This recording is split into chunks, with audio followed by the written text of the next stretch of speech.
Bonjour à tous et bienvenue pour ce nouveau podcast. Alors comment faire parler de la relation amoureuse et parler du couple sans parler du langage de l'amour. Donc je vais nous accorder 20 minutes pour décoder les 5 clés du bonheur en couple. Le langage de l'amour. Savez-vous que la communication est l'un des piliers fondamentaux d'une relation amoureuse épanouissante ? Alors, est-ce que vous communiquez efficacement avec votre partenaire ? Comment communiquer efficacement avec lui ? Comment lui exprimer son amour et aussi ses besoins de manière claire et constructive ? Parce que parfois, on a l'impression de parler chinois. On a l'impression que les choses sont claires et pourtant, l'autre ne nous entend pas, malgré nos demandes et nos demandes. C'est là que le langage de l'amour entre en jeu. C'est un concept qui est développé par le docteur Gary Chapman, qui est un psychologue américain, qui repose sur l'idée que chaque individu a une manière privilégiée de recevoir et d'exprimer l'amour. Alors l'idéal, c'est effectivement d'avoir de le recevoir des 5 manières, mais on a toujours un langage prédominant. Donc dans cet entretien que nous avons ensemble, nous allons pouvoir explorer ces 5 langages en détail. Nous allons découvrir comment les identifier, comment identifier le langage d'amour de notre partenaire, des exemples concrets pour chaque expression et des conseils pour communiquer efficacement avec votre conjoint, même lorsque lui parle un langage qui est complètement différent. Et puis, tendre à ce que ce langage de l'amour puisse améliorer votre communication, votre relation et votre bonheur en couple, l'épanouissement. Que vous soyez d'ailleurs en couple depuis longtemps, ou vous débutiez une nouvelle relation, ce concept du langage, cet outil est précieux et peut vraiment vous aider à construire une relation plus forte puisque vous allez être en connexion avec l'autre. Alors, le langage de l'amour, qu'est-ce que c'est ? C'est un concept fascinant qui nous permet de comprendre les différentes manières. Donc comme je vous disais, où les gens donnent et reçoivent l'amour et parfois on peut considérer que c'est de la manière dont il a été aimé plus petit. Bon, je n'ai pas approfondi cette théorie, c'est quelque chose qui pourrait peut-être aller creuser. Mais en fait, ça veut dire quoi ? Ça veut dire qu'il y a plusieurs façons de communiquer son amour pour l'autre. Et souvent, trop souvent, nous démontrons notre amour à l'autre comme nous aimerions qu'il nous soit démontré. Et c'est une erreur bien commune que nous faisons tous. Nous aimons l'autre comme nous aimerions être aimés. Et c'est très humain. Alors, l'avantage, c'est qu'une fois que cette erreur est comprise, il devient très possible de réajuster son tir pour que le couple soit plus heureux et que l'autre, votre partenaire, soit comblé et compris. Mais comment aimer l'autre comme l'autre voudrait être aimé ? Comment savoir ? Alors, d'abord, on va détailler ces 5 langages différents, ces 5 façons différentes de dire à l'autre que nous l'aimons. Il y a inversement 5 façons différentes de comprendre que nous sommes aimés. Donc la première étape, c'est d'abord de reconnaître quel est notre propre langage d'amour, puisque c'est souvent on vit par projection avec les autres, avec l'autre, et ensuite reconnaître le langage d'amour de notre partenaire pour finalement devenir bilingue ou trilingue, c'est-à-dire qu'on parler notre langage et celui de notre partenaire. Il sera alors facile d'aimer l'autre comme il ou elle le comprend et le souhaite, de se sentir aimé, même si l'autre parle un langage de l'amour bien différent du nôtre. Alors, le premier langage de l'amour, alors des fois les gens le disent dans un ordre différent. Moi, le premier langage que j'identifie sont les paroles valorisantes. Alors, il y a plusieurs façons de donner des paroles valorisantes. Vous pouvez donner des compliments, reconnaître les talents, l'encourager dans ce qui est important pour lui ou pour elle, lui donner de la reconnaissance. Et aussi en la remerciant pour ce qu'elle fait ou ce qu'elle a apprécié. Si votre partenaire parle ce langage, rappelez-vous que les mots sont importants. Pour faire durer l'amour, vous pouvez apprendre son langage en lui donnant une parole valorisante par jour et vous serez surpris de l'impact que ça a. Alors c'est pas parce que à contrario, c'est pas parce que ce n'est pas son langage prédominant qu'il n'est pas important de valoriser votre partenaire, je tiens à le préciser. Mais ça a forcément moins d'impact sur son langage d'amour. Le deuxième langage de l'amour est les moments de qualité. C'est-à-dire d'être ensemble. Vous entendez peut-être souvent votre compagnon, votre compagne, c'est souvent les compagnes, oui, il est jamais là, on fait rien ensemble. Ben si, regarde, j'ai fait ci, j'étais à côté. Non, c'est de partager des activités communes. Une activité qui inclut tout ce qui intéresse au moins l'un d'entre vous. Le but n'est pas ce que l'on fait, mais bien la raison pour laquelle on le fait. C'est-à-dire de partager un moment ensemble en sentant que nous sommes importants pour l'autre. Et une autre façon de parler ce langage est d'avoir un dialogue de qualité où partagez vos expériences, vos pensées, vos sentiments, vos désirs. Il n'y a pas d'interruption et de tabou. Et donc on élimine tout ce qui est iPad, tablette, téléphone. C'est un dialogue de qualité et avec une écoute active et empathique. C'est un moment de confidence. Rappelez-vous les débuts de relation où on veut tout se dire. Pour que ce soit possible, il faut vraiment apprendre à écouter, ce qui peut être aussi difficile que d'apprendre une langue étrangère, parce que pour certains, écouter l'autre, c'est du temps perdu, c'est piailler, c'est du blablabla. Mais c'est cette vraie écoute qui fait que vous allez avoir du dialogue et un moment de qualité qui va vous permettre de vous ouvrir et de s'ouvrir et de se livrer à l'autre. Et je sais qu'il y en a qui ont des langages complètement opposés par rapport à ça. Mais si votre partenaire parle ce langage, vous pouvez lui demander les activités qu'elle aimerait faire avec vous. Vous pouvez l'inviter à faire une activité qu'elle apprécie. Vous pouvez aussi apprendre à l'écouter par l'entremise d'un atelier, d'un livre. L'important est que vous lui accordiez du temps avec une qualité de présence irréprochable. Le troisième langage, c'est les cadeaux. Alors, moi je le renomme souvent en intention.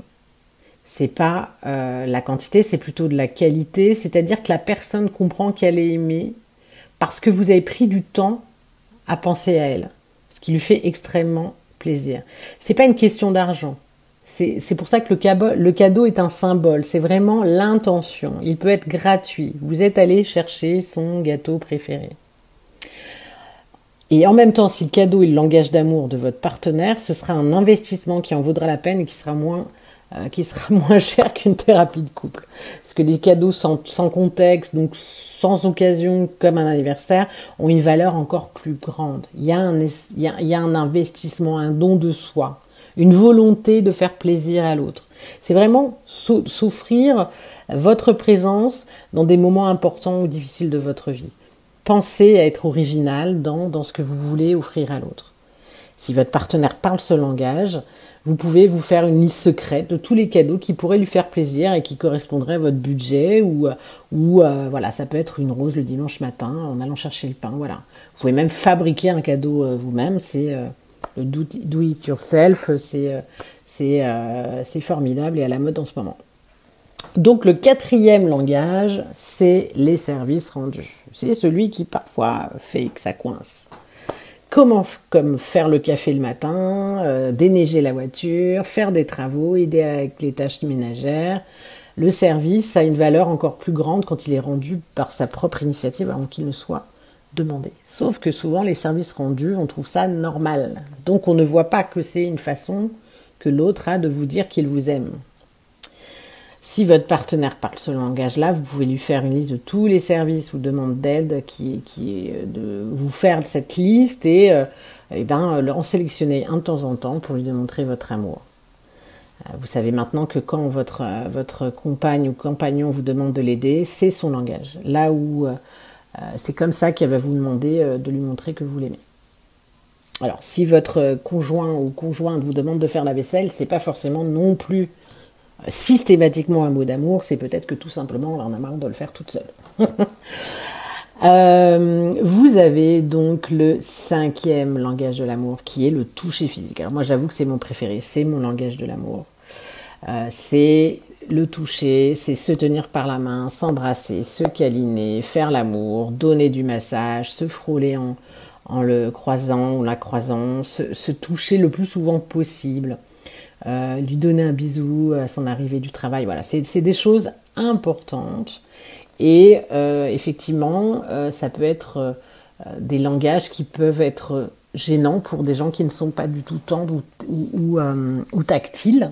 Voilà, quand vous avez deux personnes qui l'un est tactile, l'autre pas du tout, ça peut effectivement apporter certains conflits ou incompréhensions.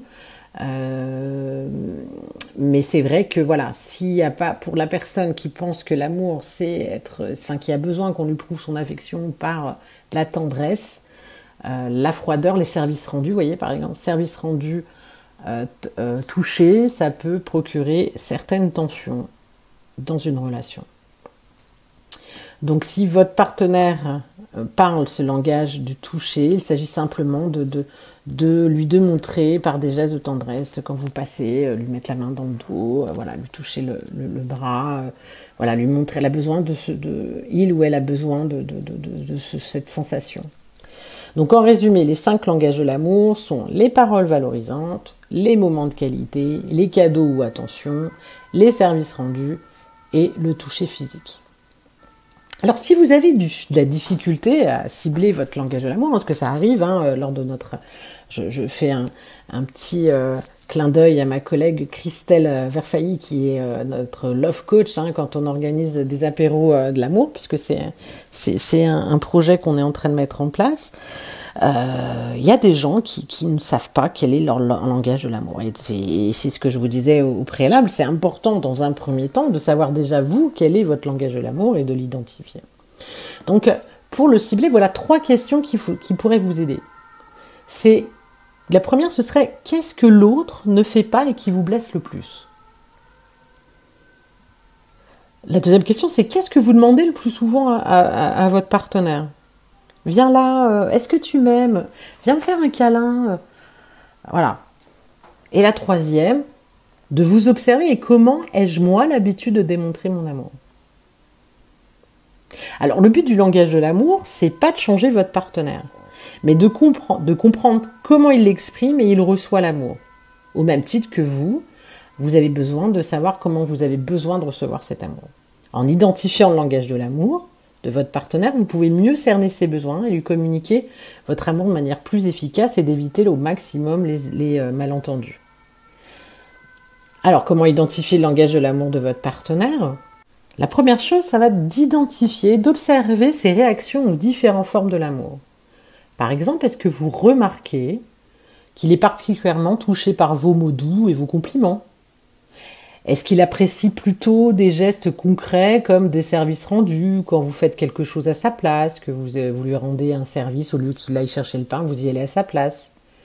Est-ce qu'il est sensible aux intentions, aux cadeaux, même symboliques? Ou est-ce qu'il est plutôt dans le temps passé avec vous sans distraction? Ou alors, est-ce qu'il est tactile? Est-ce qu'il a besoin de contacts physiques fréquents? Donc la deuxième chose, après cette observation, ça va être de discuter ouvertement avec votre partenaire de ses besoins, de ses attentes. N'hésitez pas à lui poser tout simplement la question ouvertement sur ce qui fait qu'il peut se sentir aimé. Alors j'ai déjà eu en thérapie de couple des gens qui me disent moi je fais tout ça, je suis tout ça. En fait, il entend sa femme qui dit moi je suis plutôt touché. Il me dit mais moi je suis pareil, c'est le touché. Non en fait, ce que sa femme lui explique c'est qu'il a fait des efforts parce qu'elle a fait la demande, mais il n'est pas du tout touché. Et puis c'est pas parce que on aime avoir une sexualité débridée ou qu'on fait des câlins ponctuellement à sa compagne qu'on est sur ce langage-là en priorité. Parlez-lui de vos propres besoins et attentes en matière d'amour. C'est pour ça que les moments privilégiés restent importants, quel que soit notre langage de l'amour, et écoutez attentivement ses réponses, essayez de comprendre son point de vue sans l'influencer, en lui disant « oui, mais tu trouves pas que c'est un peu mieux comme ça ?» Non, ne projetons pas notre propre façon d'aimer. On est bien dans la compréhension de l'autre. Après, la troisième étape, d'être attentif et attentive aux indices non-verbaux, comme le langage corporel, le ton de la voix. Observez ses expressions faciales, sa posture lorsqu'il exprime ses sentiments. Prêtez attention à son ton de voix lorsqu'il parle de l'amour. Parce que les indices non-verbaux peuvent vous donner des indications sur son langage. Et donc, après, une fois que vous avez déterminé son langage, alors souvent on en a un prédominant, un deuxième qui suit de très près, l'objectif, ça va être d'utiliser ce langage de l'amour. Et bien, d'apprendre à exprimer votre amour de la manière qui parle le plus à l'autre. Si votre partenaire apprécie les paroles valorisantes, faites-lui des compliments régulièrement. Exprimez-lui votre amour par des mots doux. Si votre partenaire apprécie particulièrement les services rendus, rendez-lui service concrètement, aidez-la ou aidez-le dans ses tâches quotidiennes. Si votre partenaire apprécie les cadeaux, faites-lui des petites attentions, même sans occasion particulière. En fait, l'objectif, c'est pas de se focaliser sur son propre langage à soi. Si votre partenaire aime le temps de qualité, planifiez des sorties en couple ou des moments de détente à la maison. Et puis, de même, sur le 5e langage, si votre partenaire apprécie le toucher physique, câlinez-le, embrassez-le et offrez-lui des gestes les plus affectueux possibles, de la tendresse. Bon, ça, je vous conseille de l'avoir quoi qu'il arrive. Mais forcément, quand c'est le langage qui est préféré par l'autre, il faut l'accentuer. Parce que s'il ne l'a pas celui-là, il peut avoir les 4 autres. Si vous pouvez faire des efforts sur les 4 autres langages, si son langage prédominant n'est pas entendu, il n'entendra pas les autres. Il y aura toujours une frustration. Ensuite, c'est faire des efforts pour intégrer ce langage de l'amour dans votre quotidien. Parce qu'au début, vous allez écouter de podcast, vous allez dire, voilà, je vais faire des attentions, puis il suffit qu'on sorte d'une petite crise, ou alors on est en début de relation, on fait plein d'efforts, on a envie de faire tout de suite les choses bien, et puis on se laisse aller par le quotidien. Alors que, comme je le dis très souvent, le couple, c'est un entretien au quotidien. Et il faut faire attention aux signaux faibles, et c'est important d'entretenir, de ne pas attendre la crise pour pouvoir mettre des choses en place. Donc déjà, n'attendez pas une occasion spéciale pour exprimer votre amour. On arrête avec la Saint-Valentin, l'anniversaire de mariage et les vacances et les anniversaires. C'est toujours agréable d'être surpris et de sentir que l'autre vous aime et exprime son amour sans occasion spéciale. Faites des petits gestes d'amour au quotidien avec son langage pour lui montrer que vous pensez à lui. Et plus vous utiliserez son langage de l'amour, plus il se sentira aimé. Ensuite, c'est d'être patient et compréhensif. Si votre partenaire a besoin de temps pour s'adapter à votre nouveau mode de communication, c'est parce que lui, vous allez chercher à communiquer dans son langage, mais lui doit aussi, à contrario, réciproquement, se communiquer avec ce nouveau langage. Donc, ça peut être difficile pour une personne de changer ses habitudes. Et discuter ouvertement avec lui de vos besoins, de vos attentes et réciproquement. Donc, le langage de l'amour ne peut avoir qu'un impact positif sur votre communication, sur votre relation et l'épanouissement de votre couple. Apprenez à exprimer votre amour de la manière qui lui parle le plus et réciproquement. Faites des efforts pour intégrer régulièrement son langage de l'amour dans votre quotidien. Soyez patiente, compréhensive si votre partenaire a besoin de temps pour s'adapter à ce nouveau mode de communication. Je vais vous redonner quelques exemples de choses. Voilà, par exemple, pour ceux qui aiment les paroles valorisantes, écrivez-lui une lettre d'amour, laissez-lui des petits mots doux, vous savez, des petits post-it, des choses dans les poches. Je trouve ça bon. Alors moi, je suis très cucu et très fleur bleue, mais les femmes aiment bien, mais les hommes aussi. Pour une personne qui aime les services rendus, ça peut être tout simplement préparez-lui son plat préféré ou aidez-le sur une tâche. Voilà, il est en train de faire la compta, proposez-lui de l'aider par exemple. Alors pas toujours, on va essayer de diversifier pour pas que ce soit à votre détriment. Alors je vous avoue que les services rendus, c'est pas celui que je préfère. Pour une personne qui apprécie les attentions, offrez-lui un petit présent symbolique, allez lui chercher son dessert préféré de temps en temps. Voilà, elle a passé une mauvaise journée, il a passé une mauvaise journée. Faites son plat préféré, ramenez-lui un petit quelque chose. Voilà. Pour une personne qui apprécie du temps de qualité, ça peut être une soirée, canapé, télé, tous les deux, mais sans portable, sans enfant. Voilà, vraiment tous les deux. Et pour une personne qui apprécie le toucher, voilà, embrassez-la, prenez-la ou prenez-le par la taille, serrez-vous l'un contre l'autre sans même forcément prononcer un mot, juste pour se reconnecter. Donc, de prendre le temps de comprendre et surtout d'utiliser le langage de l'amour de votre partenaire pour créer une connexion plus profonde, plus fluide. Et donc forcément, vous allez grandir et avancer ensemble. Alors, n'oubliez pas, l'amour est un langage universel, il se parle différemment pour chacun. Donc en conclusion, j'ai envie de vous dire que l'amour est un choix et que nous pouvons simplement, avec ces nouveaux outils, choisir d'apprendre le langage de l'amour de l'autre, d'exprimer cet amour par son langage, Ça aura des effets très bénéfiques, ça créera un climat favorable à la résolution de conflits, de répondre aux besoins de l'autre, parce que c'est ça aussi l'amour. L'amour, c'est aussi accepter ce qu'on n'aime pas chez l'autre, c'est répondre aux besoins de l'autre par amour, mais aussi un choix qui mènera l'autre à se sentir en sécurité. Parce que c'est ça, hein, l'amour, c'est se sentir en sécurité et sentir qu'il ou elle a de la valeur à vos yeux. Et même si parler le langage de l'amour de l'autre n'est pas naturel, et ça s'entend, c'est un peu comme parler anglais quand on est français, c'est pas naturel, mais ça le deviendra à force de pratiquer et de faire perdurer l'amour dans votre couple. Alors, je ne l'ai pas dit, mais je le développerai sur d'autres sujets. Les langages de l'amour s'appliquent aussi avec vos enfants, vos amis ou vos collègues. Voilà, merci de votre écoute. J'espère que ce podcast vous a donné quelques pistes de réflexion et des outils pour améliorer votre communication et votre relation amoureuse. Et n'oubliez pas, de toute façon, il y a la possibilité de réserver votre appel clarté. Je vous souhaite une très belle journée, après-midi, soirée ou bon week-end. À très bientôt. Ciao, ciao.